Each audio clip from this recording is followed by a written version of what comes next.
Kieren over here. Please introduce yourself. Hi. I think I should drive. Why? I think I should drive. Why? I feel unsafe. What? Please pull over. What? You really drove into the back of someone the other day. I didn't! What? Look, we could have been killed. See? I pulled over because, you know what? You're someone. Yeah, exactly. I don't even know how the car works. Is this your personal diary? It's not, it's just my vlog planning.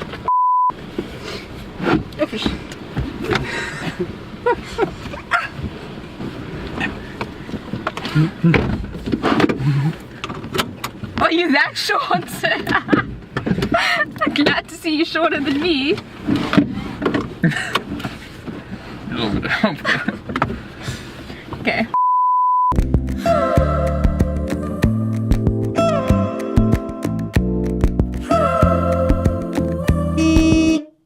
So today we're going to be talking about culture. To start it off, I wanted to first kind of talk about what culture stems out of. So I've heard that ethnicity is a big thing in determining one's culture, basically. So I wanted to ask you, what do you think ethnicity is, firstly? My definition of ethnicity, whether it's whether it's the correct dictionary definition, I think of ethnic groups. So what sort of group do you belong in? And maybe that's quite related to one's culture. I think culture and ethnicity are quite closely linked together. Yeah, so I think I'd put it in it's like a grouping in my mind. It's a grouping of people and categorizing of people. Yeah. So, well, for me, ethnicity, I think, is more directly related, to race. My ethnicity relates to the fact that, okay, my mom's either Zulu, my dad's either Xhosa, so I belong to a certain group of people. So I think by birth, my ethnicity is kind of determined, I guess. And then it does kind of link to culture, but I think for me, culture is more of something that I determine rather than something that I'm born with. So I think my ethnic group, I don't even know my ethnic group, my family is a bit everywhere. So my dad's Xhosa, my mom's Zulu. By default, I'm more on my mom's side because I grew up there. I have to kind of be on my dad's side because everything has to be on my dad's side culturally, but ethnically I belong to the Zulus, I guess. That's how I feel about it. But in terms of culture, it's a bit of a tricky situation. So culturally, I don't necessarily identify with a specific culture, mostly because I didn't grow up following any cultural things. I grew up more westernized, and also because my parents had me quite young, and they kind of left me in KZN to grow up a little bit, and then they fetched me, and then we grew up here in PE. Everything was great, everything was modern. I didn't really know anything about rituals and everything else, which makes me sound terrible, but it's not really my fault, and I don't think it's my parents' fault either. I think it's actually a good thing, because I feel like I'm able to identify with so many different things. I'm able to understand so many different cultures and people rather than being stuck in my own little bubble. I personally feel like that. But yeah, I don't want to sound like, because a lot of people are probably going to be like, okay, this black girl does not identify with her culture, doesn't know anything about traditions and whatever, which is true, but I don't think it's also a bad thing. I don't think it's something that I should be crucified for. I am willing to learn. I have been trying to learn. Recently I went to the rurals, to my dad's home, for my grand's funeral. I asked a lot of questions. We went to see a lot of places, and it's not that I don't understand things. It's just that I'm at an age where I'm too old to kind of start from scratch. But most things, I know them, I kind of understand them. If it involves me, it involves me. If it doesn't, it doesn't. That's how I see it. Sorry, not to interrupt. It brings an interesting question though, like, why did you have to learn about your culture? Why were you not taught about your culture from when you were younger? Why now at the age of 21 do you have to figure it out and learn about it? It's almost like there's a gap somewhere where you weren't taught it earlier. That's a really good question. I think that's more something that my parents could answer, but I wouldn't blame them for any of that. No, for sure. I grew up in the city. That's basically my culture. That's what I identify with. That's my culture. I'm a city girl. They kind of tried to teach me a few things, and I think what they have taught me is the culture that I've come to know, well, my brother and I. Even if it is city-based things, it's not like they've completely, I don't want to say like done away with their traditional culture. But because we grew up here, a lot of things that they did growing up and a lot of customs and all of that stuff that they had to take part in when they were younger, it's not stuff that kind of involves me. For instance, for them growing up, they had to wake up 4 a.m. Dad had to let the goats out, had to clean the yard, all of that stuff. Mom had to go fetch water. That's not stuff that I need to do right now. I wake up, I do what I need to do, go to school, do whatever, run errands. That's my culture. They did teach me those things. There are little things that I think that do kind of sum up our culture at home. For instance, I have to make sure that the dishes are washed. That's like a normal thing. I have to, when I serve my dad, I serve him on a tray. I have to make sure things like that are done. I have to make sure that if my mom does the washing, if she asks me to hang it up, I have to hang it up. Like, it's like little things, even though they were a little bit stricter back in the day and they had to do things in a routine, it doesn't mean now, because it's a lot less looser, that it's not important, I guess. So like things like a lot of rituals that people go to and have done, I don't know, stuff like that. And in as much as I would have loved to, I also think it's nice to kind of grow up in a different kind of way, see things differently and learn about them later on in life. I really, really enjoy now learning about everything because I get to see it in a different light.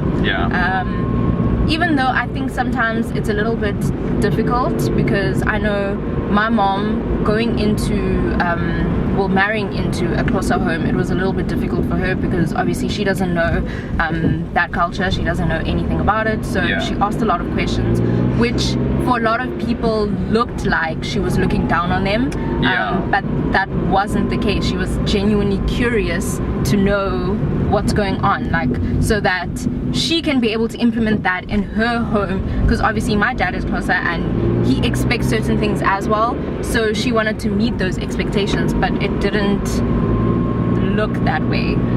So I don't want it also to seem like me asking questions and wanting to find out stuff is me kind of like looking down on people because I'm more westernized and they're more what it would seem like rural, which isn't the case.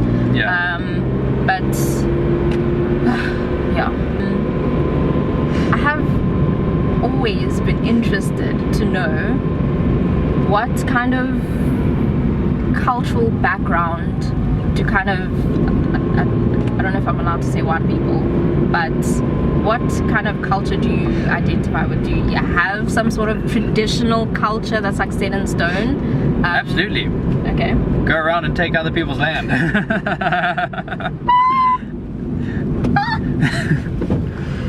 Oh my goodness.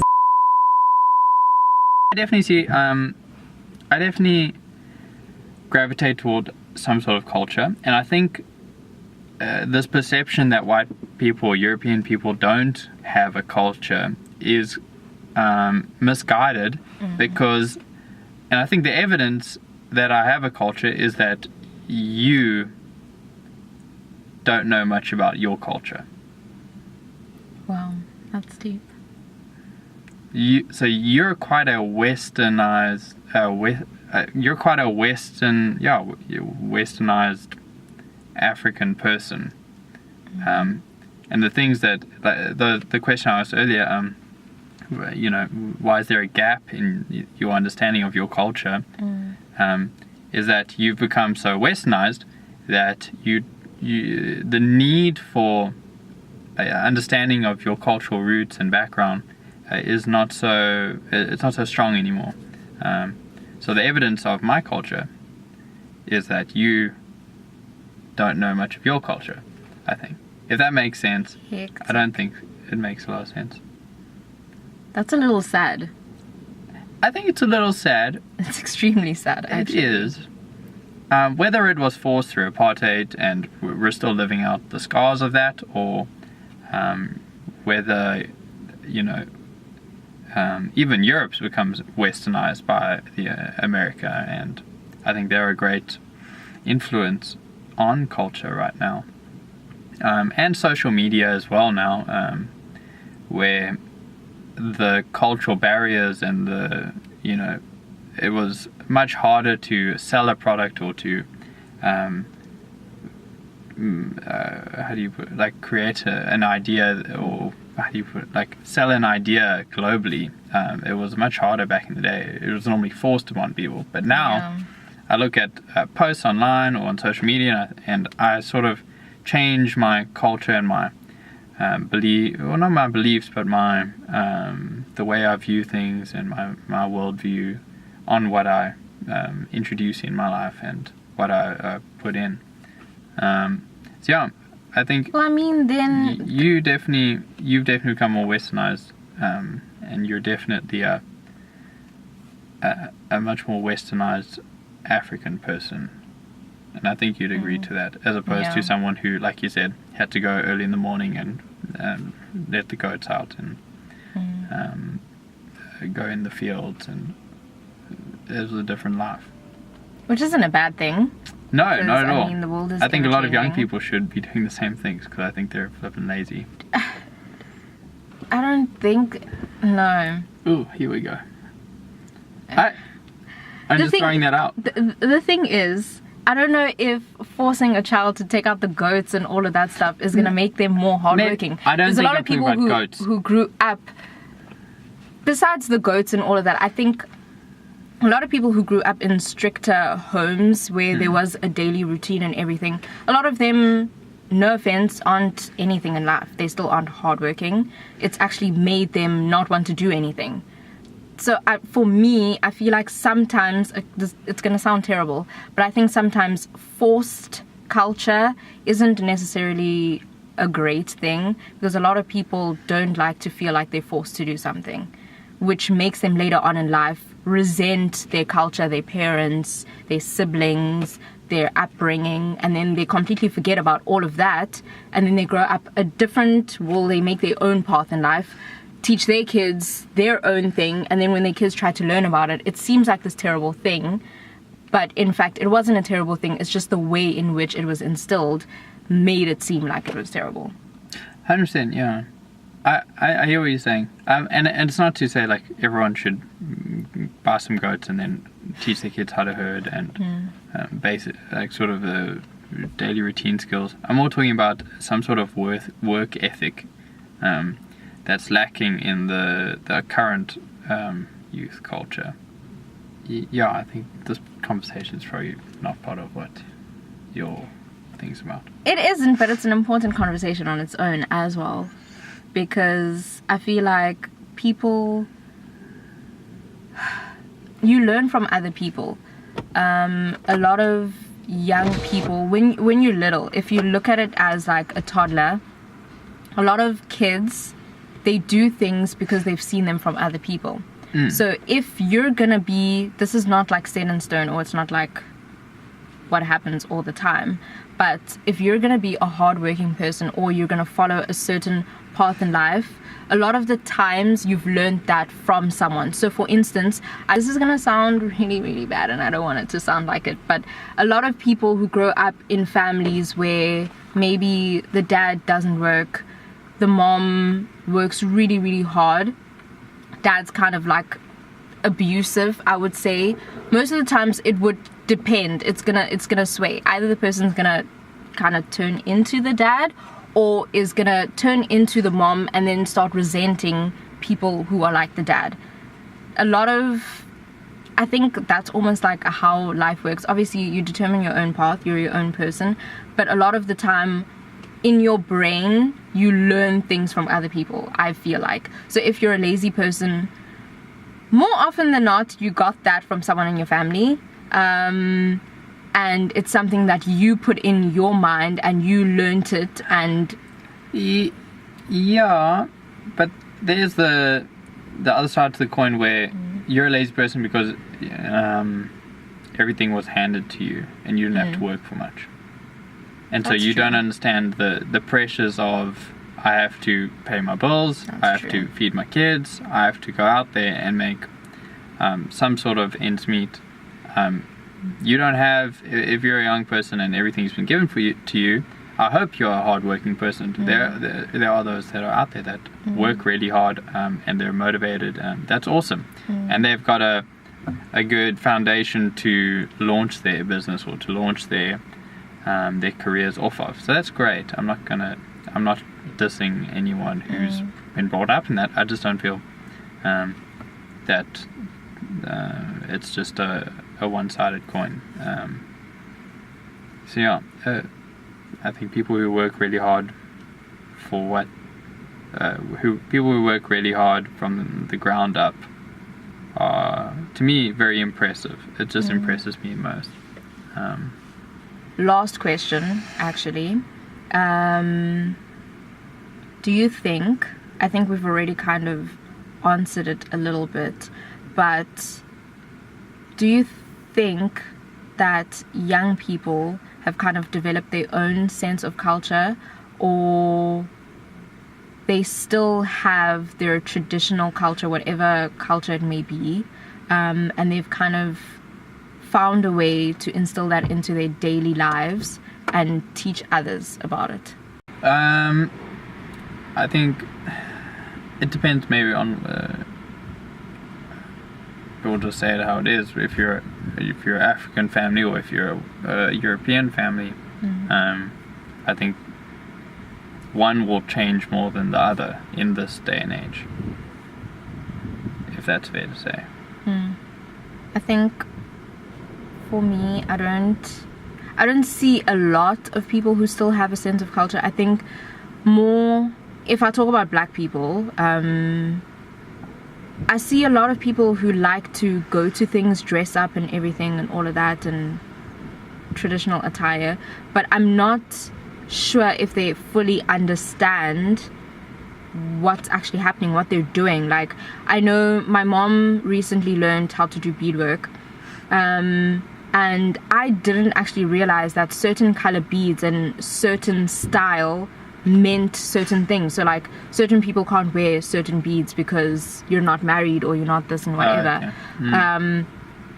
And it was interesting to me because when you walk, like, let's say in town and you see the hawkers who are selling the stuff, you can just buy whatever and wear it and be about your business, and no one's going to say anything to you. But in actual fact, like, our grandmothers, they know what's happening, so they look at you like, what is this child doing? And we don't actually know what we're doing. So for me, I think we have, I don't want to say a fake sense of culture, but we have what we think is culture, but we aren't actually asking. We're not willing to ask. We want to look like we have some sort of culture, but we don't actually have culture, I feel like. But those are things that are easily fixed by just asking questions. I think it's important for young people to, I don't want to say go back to your roots, whatever, but it is kind of important to sit down with your parents, sit down with your grandparents if they're still alive, and just like ask questions, figure out where do you come from, why this was done and why it isn't done anymore, like stuff like that. I think that's very, very important. Even if you're not going to use it or implement it in your daily life, it's important because you're going to have kids one day maybe, and they're going to ask those questions, and you don't want your culture to die as well and become something that your kids see in history books. And more often than not, the stuff that you see in the history books are documented by, no offense, white people who don't actually understand, who don't actually know what happened. So I think it's important for you. I think that's changed a lot now, though. I think that's changed a lot now. Obviously, you've got, we live in a different world than what we were living in pre-94. So, no, there's a lot of black professors and black historians who are trying to correct that, and so I think the history books, I'm sure, are much more accurate now, hopefully, now that there's much more of a democratically run country. Well, I mean, you'd hope so. I don't know, I did history in high school. A lot of the stuff that was in the history book was still old stuff and was an old textbook. So I don't know if maybe they've made new textbooks, but I do feel like it's a tough one, because I don't think we're at a point where we can rewrite history books right now, even though there's so much to rewrite. Why do you feel that? We're in South Africa, we don't have money for such things. If people in some schools have 5 textbooks per 50 classroom, I don't think we'll be able to print new textbooks, to rewrite new textbooks for an entire nation. I don't know if that's something that they can fix in government, because obviously there should get on it. There should obviously be a budget for that. There should be plans for stuff like that, because I mean, I was reading a textbook from like eons ago, and that's not okay. I was reading stuff that I was just like, what actually is this? And you get home and you sit with your mom and she's like, but this didn't actually happen. Like, you sit with someone who was actually in apartheid and they're like, but that's not really what happened. It's painted in a different light. So I do think it's really, really important for us to be able to rewrite the history books, but I'm not sure if we're there yet. Yeah, it's a difficult one. I remember spending lots of money on textbooks and then a lot of time on the internet. So, exactly. Do you think the youth still have their own sense of culture, whether it's a traditional one or one that they've kind of made on their own and trying to teach other people about it? I think it's a much more diluted culture than what our parents used to have or grew up in. You know, nowadays you can have weddings without the white dress and the veil, or at least in our culture. You have, without that, the white dresses and the 2 suits, and people still have that, but people are now going for, well, what's a more economic way, but what's a it still looks really good. Let's have it in a forest. Let's sit on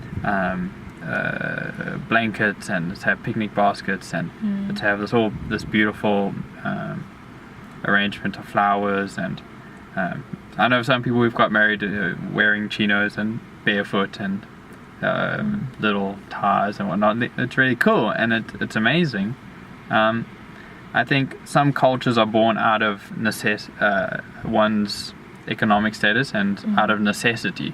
I can't afford an expensive wedding, but I can make something really nice with some creative ideas. And I think that's a lot with our culture right now. Jobs are scarce, and so, you know, we're growing up in an age where a lot of youth are graduating with debt. You know, graduating with a lot of student loan debt, res debt, and then from there trying to get a job to pay off the debt. It's also worrying for me that you spend 13 years in school, and you're not job ready yet. I understand if you're an engineer, or if you're a doctor, or yes, please go study, because I don't want to be operated or drive on a bridge that hasn't been designed by someone who went and studied the extra mile. But yeah, so I think my worry is that you can't leave, or at least in our country, I think it's so important that at least if underprivileged people are leaving school, that they're job ready in some way, that either there's courses or classes or electives they can take in school that are teaching them how to write CVs and jobs and tax and deal with that sort of thing in life. But instead it's you must go spend another 4 years and at least try and get some sort of diploma, spend more money. I think it would be a huge benefit to our country economically if people were at least some sort of employable to some sort of degree, whether it's through a trade that they learned at school or through some sort of skill set. So and it's I think a lot more of a fast-paced world that we live in now as opposed to previously. We can mow through more work, well, we can get through more work now through instant messaging, and there's a much better communication channels now, so work can get done a lot faster. And I think social media has changed at least my generation's culture a lot. The way from the way we dress to the way we speak to the way we view different topics, politics, things like that. So if I looked at my parents, how they grew up and how I grew up, I think they were all very strict, and I think the way you grow up in your parents' house is sort of the way you'll raise your kids in your house. So I'm sure they're similar to their parents, but I think my parents had a lot rougher than what I had it, because they had a bit of a difficult home background. So I'm very blessed to have parents who were able to work through that and not bring that into their family dynamic. So culture, as a young person, culture is probably linked a lot with sort of your identity. Like, what culture are you part of? I don't think so. Not. I don't think so. I really don't think so. Not necessarily. I mean, I come from a multicultural home. I don't really know much about that, but that hasn't shaped who I am. That doesn't mean I don't know who I am.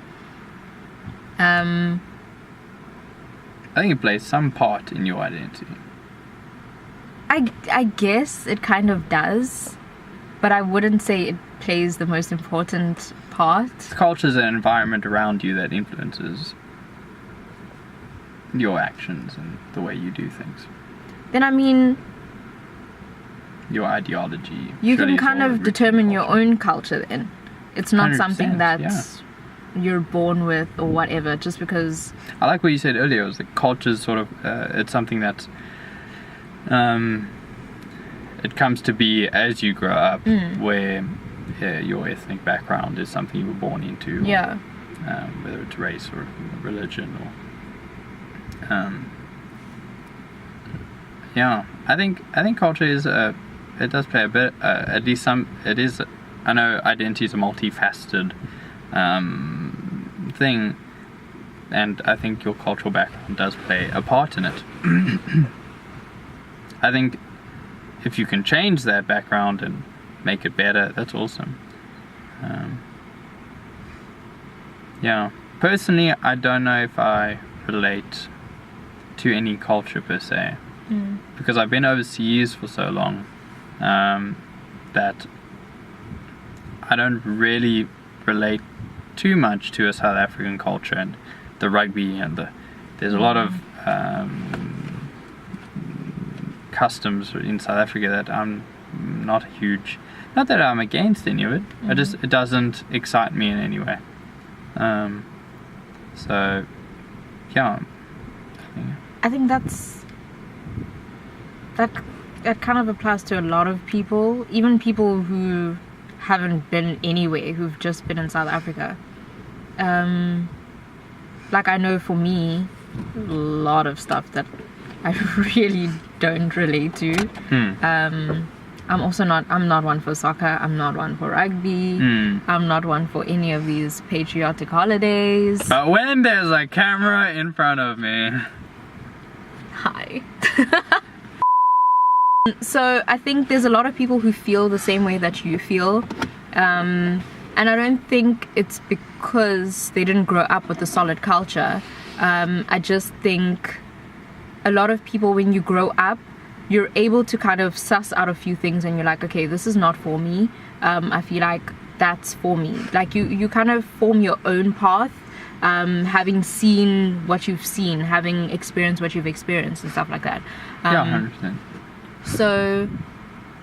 Yeah, culture is definitely defined, at least in some part, by your experiences, the experiences you go through in life. I think maturity as well.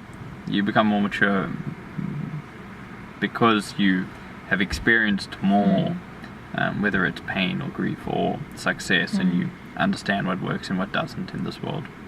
So, yeah, but I definitely think there is a big divide between what our parents grew up in, what especially your parents and my parents as well, and what I personally don't want kids, but theoretically what I would teach my kids, or even the way we live now versus at 20 whatever we are, and what my parents grew up in when they were 20 years old, and your parents as well. Yeah, no, that is true. Yeah. Different customs and beliefs and traditions. I don't know if I'd use the words we live in a much more watered down culture. I mean, I think you could argue that. I'm not here to argue that point. I think it's far too hot right now. People just exploded it. You know, you could argue, there could be an argument for we live in a much more watered down culture because we don't want to upset anyone these days, and we don't want to stick to some sort of moral ground, you know. Yeah, that's an argument you could have. You could also disagree with it and say there are cultural backgrounds that we grew up in and that we express even today.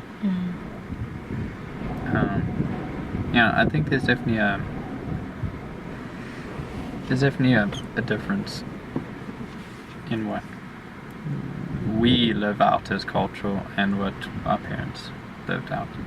Yeah, I think social media today plays a huge role in it really does in our culture, and how we change our culture. But I mean, social media is a whole culture on its own, to be quite honest. I think it's an influencer. It is. It's actually a really, really big influence on a lot of decisions that people make, a lot of things that people say, like you were saying, a lot of what people wear, and a lot of the little language things that we pick up, like the slang that we pick up and all of that. But you could say that because of that, that's a whole culture on its own. In that, a lot of people, especially if you go to Joburg, a lot of people don't have their own cultures that they identify with, but they have the Joburg culture, which is what you would mostly see on social media. The way in which people dress, the way in which the people speak and everything. When you go to Joburg, you know. Yeah. You'll know the people. Yeah. Someone will be hooting at you because you're driving too slow. Something like that. Much like what you do on a daily basis, I guess. Okay. But yeah, no, social media is like a whole discussion on its own. But yeah, it plays a big, which it's kind of scary to think about, because a lot of people take what's on social media for exactly what they think it is. So for instance, if someone were to say something really, really crappy about them on social media, they'll take that to heart. And I think that a lot of things, like most cultures as well, they're about kind of taking it with a pinch of salt, I feel like. If I look at, for instance, a lot of things that my mom kind of learned when she was in the early stages of her marriage and everything, learning about the Xhosa culture, there was a lot of things that she didn't take as they were said, because obviously it's not things that she can just directly implement into her home. And there were a lot of things that she didn't quite understand, and they weren't able to kind of explain them to her in a way that she was like, okay, I get it, therefore I can implement it into my home. Yeah. So a lot of things, you take them and then you kind of revise them. So I think a lot of things like social media culture is really, really dangerous, because a lot of people aren't really thick-skinned and they don't understand, and I don't want to say they lack logic, but they don't know how to understand certain things, in terms of like simple things like comments. Like if someone says something bad about you, you don't have to believe that, honestly. If that's how you feel about yourself, then that's a whole separate issue on its own. We're so much closer to people through social media, but we still feel so much further away or so much lonelier than we've ever felt before. I think that's why we've seen recently a lot of people dealing with depression, mental illnesses, people committing suicide. I know recently WHP committed suicide, and it was a huge thing because we didn't know that this person was fighting depression. We didn't know that the person that we're always listening to their music and all that stuff, they're going through some tough things. And for us, it seems like they did it out of selfishness because they're leaving a wife and kids behind, but we don't know what was happening in that household. We don't understand. We only see what we see on social media. So then when all is said and done, we're all upset, but we're actually not willing to speak to someone. And I think that's why it's so important. Like for me, I always get so upset when I see people posting like really, really sad things, and I'm just like, why? Like, if you're sad, if something's going on in your life, speak to someone. You have to have one person in your life. And I understand the whole social media. I don't really understand. Like, for me, if I'm sad, I'm not gonna post like a whole crying video. I'm not gonna post something saying this and this and this and this. I feel like social media is not your shrink's couch. Exactly. And I think it's really unfair to the people who can't do anything about it. It's really, really sad, because I'm just like, I don't know if it's an attention-seeking thing, or you're actually going through something. That's what kind of worries me a lot about social media, because a lot of people mimic other people's behaviors as well. So a lot of people will see stuff like that being done, so they'll do it as well as like a joke or whatever, but there are people who are actually going through something out there.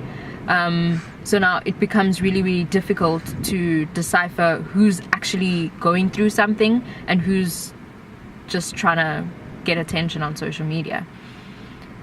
So you just think of the stereotype, like, this is how weddings are done, this is how funerals are done, this is your culture and customs, I think, go together quite well in that.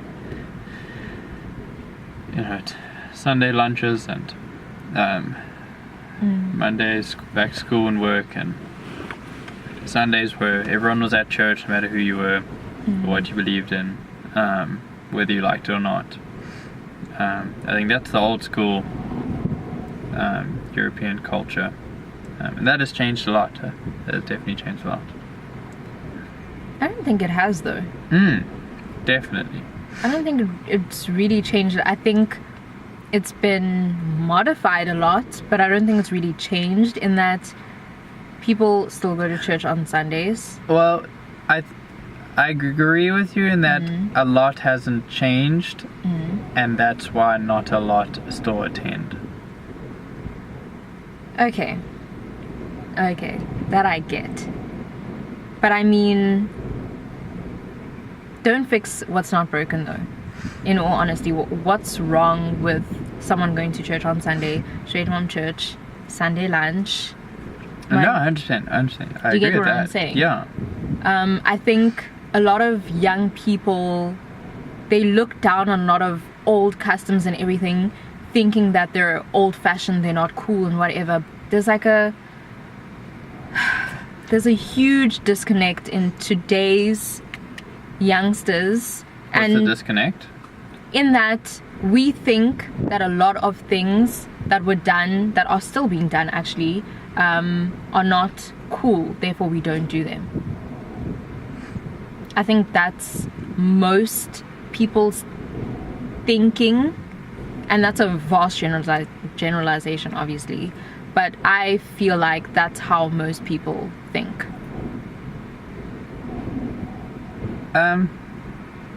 Yeah, I guess so. And the people who are able to take old traditions and cultures and then modernize it and make it much more entertaining, much more engaging, and still keep it very relevant to people this age, are the ones who are able to make money off those old cultures. How does Christmas still stick around after thousands of years? It's because it's one of the best money-making seasons in the year, apart from Black Friday and that weekend. And so they've been able to modernize it and make it still relevant to people no matter how old you are. Everyone loves Christmas, or everyone loves getting gifts. That hasn't phased out.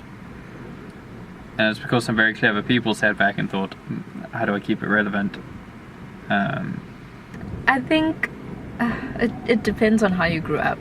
Like, no, I understand. Things like certain... But if you're able to think ahead of everyone else, if you're able to think, okay, well, let's use church for example. The way we used to do church and the way people think now, and the way, my age at least, what we need from a church experience is a lot different to maybe what's being offered still. I think, like for me, I can't relate on a lot of things because I've gone to the same church since I was born. So when I go, like I've been to my grand's church, I think I went twice, and it's a completely different thing to the church I go to, because you get there, it's hours, it's literally like the whole day. You need to know that Sunday is out, you're not going to make any plans, you're not going to do anything, you're going to church, you're going to stand for the longest of times. The pastor's gonna yell. When I say the pastor is loud, and I laugh, but they love it. Like when you look at the people's faces, the joy in their faces, it's incredible. And you sit there and you're like, oh, I'm not used to this. But what warms my heart is looking at my gran and how happy she is in church. So for me, it's not something I'd probably not go to her church for the longest of times. I'll only go when I visit, but I wouldn't. Just because your needs are different doesn't mean the culture's wrong. Exactly. Well done.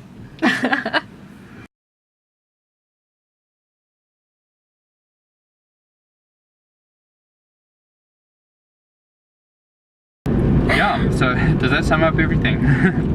I guess. That's basically it. So. Stop,